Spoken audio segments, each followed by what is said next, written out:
У меня для вас плохая новость.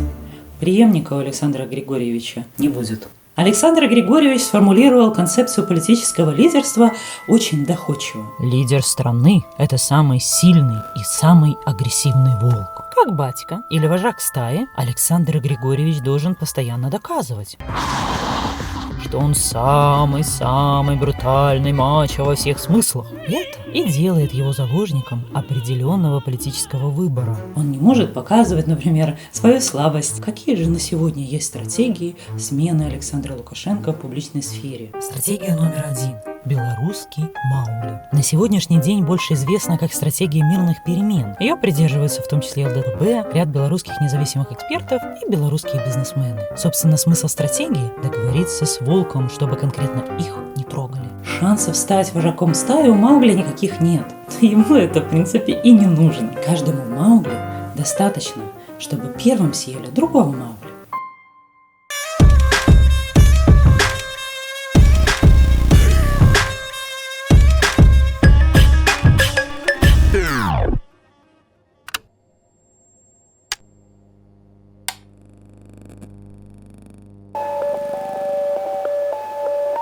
Стратегия номер 2. Птица Феникс. Смысл этой стратегии – это безоружные мирные люди выходят на волков. Волки пугаются и убегают.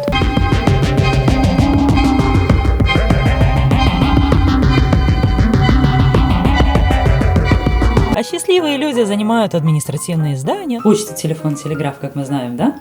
И начинают строить человеческую демократическую жизнь. Пример. Все те мирные акции протеста, которые проходили в Беларуси последние 24 года. На сегодняшний день самый яркий представитель данной концепции Николай Статкевич и традиционные политические партии в оппозиции. В этой стратегии есть шансы поменять политическую ситуацию, но при условии, что людей на улице выйдет больше, чем волков.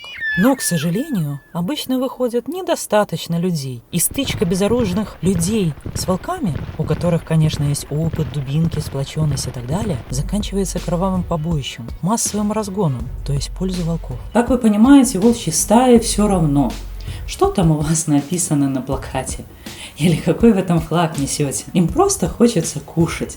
А в данной ситуации им хочется власти. Поэтому власть одинаково репрессирует и либералов, и коммунистов, и христиан.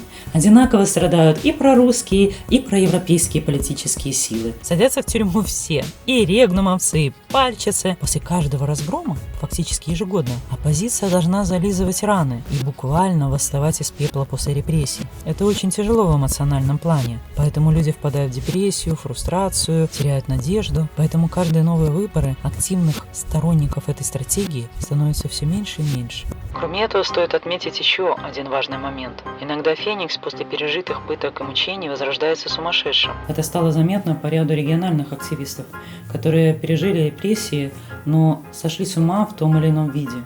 Ну, например, стали слышать голоса с неба, видят везде заговоры, агентов КГБ, ну и так далее. Стратегия номер 3. Спасем Красную Шапочку от злого волка. Эта стратегия опасна тем, что ведет к гражданской войне в Беларуси. Собственно, ее идея укрепилась совсем недавно в Беларуси, вследствие украинских событий. На сегодняшний день существуют белорусы, которые активно принимали и принимают участие в военных действиях в Украине. На стороне ЛНР, ДНР или АТО эти люди умеют обращаться с оружием. И судя по лозунгам, которые периодически звучат то с одной, то с другой стороны, каждая сторона воспринимает себя и таким охотником, спасающим Красную Шапочку Беларусь, а заодно и ее бабушку из лап ужасного волка. В случае с теми, кто на стороне АТО, это, конечно, спасение от бандитской России. А в случае с теми, кто на стороне ДНР, это, конечно, спасение от ужасных бандеровцев И ужасного НАТО. Проблема в том, что у них есть свежий опыт воевать. Они это умеют и, возможно, это хотят делать. И это тоже стратегия, основанная на крови. Даже больше крови, потому что все-таки волки в Беларуси более мирные, чем охотники. Смена Лукашенко с помощью такой стратегии возможно. Конечно, охотник с ружьем всегда сильнее волка или даже стая волков. Но возможно только насильственным кровавым путем. Судя по нервной реакции Александра Лукашенко и силовиков, они серьезно относятся к такой возможности и появлению охотника или охотников. Стратегия номер 4. Это стратегия внутреннего дворцового переворота, когда постаревшего и ослабевшего вожака Александра Григорьевича сменяет новый волк, более молодой, более энергичным, более жестоким. Эта концепция ближе всего к идее преемника, за исключением того, что выбирает, конечно же, не Александр Лукашенко и не его сыновья, а его команда, которая идет за новым вожаком. Внешне, конечно, это может выглядеть как преемник, но отличие в том, что мнение Александра Григорьевича будет уже никому не интересно и на выбор нового лидера не повлияет.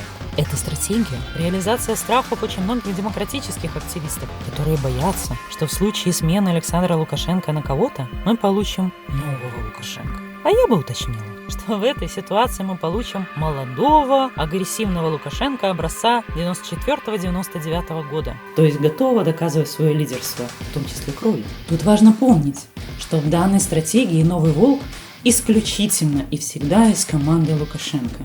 И это будет именно тот, кто ближе всего и незаметнее всего подберется к политическому кору старого лидера. Например, это может быть Владимир Владимирович Макей. Пятая стратегия. Это стратегия нашего дома. Про нее попозже и отдельно. Как говорится, следите за нашими публикациями. Стратегия номер 6. Иван-Царевич и Серый Волк. Это стратегия России, о ней тоже попозже. Отмечу лишь, что она так до конца и не оформилась вследствие того, что концепции политического лидерства Владимира Путина и Александра Лукашенко существенно различаются. Как мы видим, персонально для Александра Лукашенко стратегии передачи власти и ухода с президентского поста в этой концепции нет.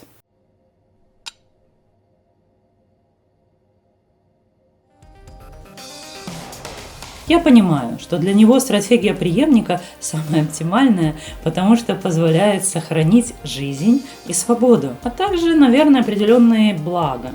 Но, увы, волчьи стаи другие законы. Когда старый волк ослабил и не может доказать свое лидерство, стая отворачивается и ищет нового вожака. Старый вожак и его мнение на этот счет остается при нем. На него уже никто не ориентируется. Договориться с волками, даже если в прошлом это твоя собственная команда, нельзя. Можно только убежать, если успеет, но команда за этим следит, да? Ну или героически погибнуть в схватке с новым вожаком. Не обязательно физически, это может быть тюрьма или психушка. Но на сегодня я вижу, что Александр Григорьевич пытается переформулировать свою же собственную концепцию политического лидерства, чтобы выйти из этого политического тупика. Я не верю, что старый, а значит слабый вожак, может продавить новую концепцию. Для этого нужна энергия и ресурсы. А у Александра Лукашенко сегодня их нет. Но сама попытка похвальна. Впрочем, в ближайшие 2-3 года станет понятно, чья лошадка-стратегия придет к финишу первой. В любом случае, в ближайшее время в Беларуси будет интересно. Следим за событиями. С вами была Ольга Карач, лидер нашего дома. Подписывайтесь на наш канал и ставьте много-много лайков.